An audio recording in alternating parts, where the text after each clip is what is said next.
qualify for the ballot. We had sufficient number, 48 counties. We needed 44 in order to qualify. And we thank everybody involved, and we're looking forward to it.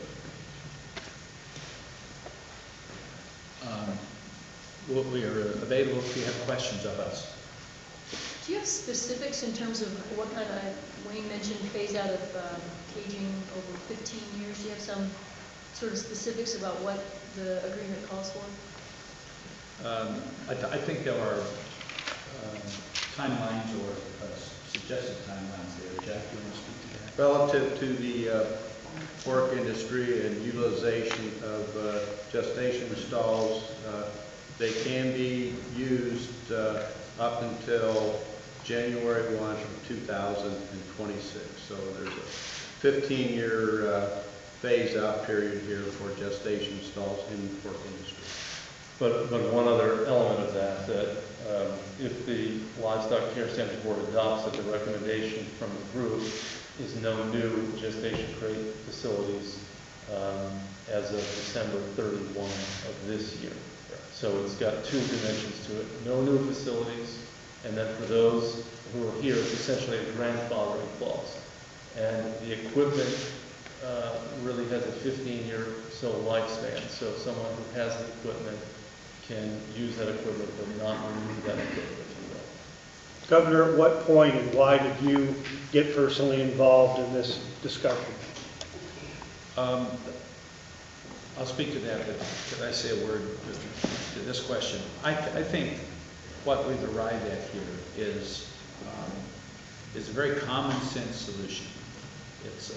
It's a recognition, as Wayne has said, that we live in the real world, and it's also a recognition that we want to try to do better. And so that's why this agreement has been reached, where both sides are willing to work together to accomplish a worthy goal, but to do it in a way that will not damage the agricultural economy of our state. And so that's why I think this is such a worthwhile agreement. Now, you asked why why did you get involved, and when did you get involved? Well, when, it's difficult to answer when, because really over a period of weeks and probably even months, we have had discussions with the various entities involved. I just did not think it was in Ohio's best interest to have, as I said, an acrimonious ballot initiative debated, millions and millions of dollars spent, dollars that the farming industry could best use to promote research or other things that would be more productive for them. And on the other hand, the same is true of the Humane Society of the United States. I'm sure they can find much better use of their resources to promote their goals rather than to engage in a divisive ballot initiative. I also agree with what Wayne said, is when you have a ballot initiative, you don't know what the outcome's going to be. Mm-hmm. And I think it's in Ohio's interest to have some predictability to what we do going forward.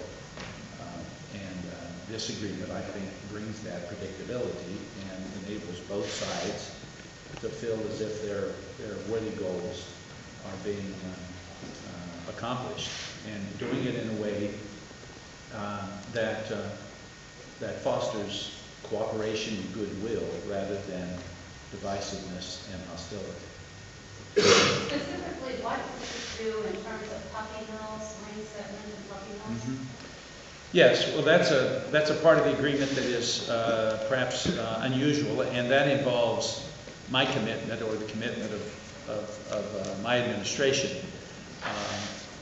We will use existing authority to deal with the importation of exotic dangerous animals into Ohio. We feel like we have that ability under current law. And then we will encourage the legislature I will encourage them to introduce legislation to strengthen the penalties for what is already an illegal activity in Ohio, and that is cockfighting. And we will strengthen through legislative action what is known as the puppy mill industry, but it will be dealing with kennel breeding standards. And that's something that I feel that nearly all Ohioans can feel good about.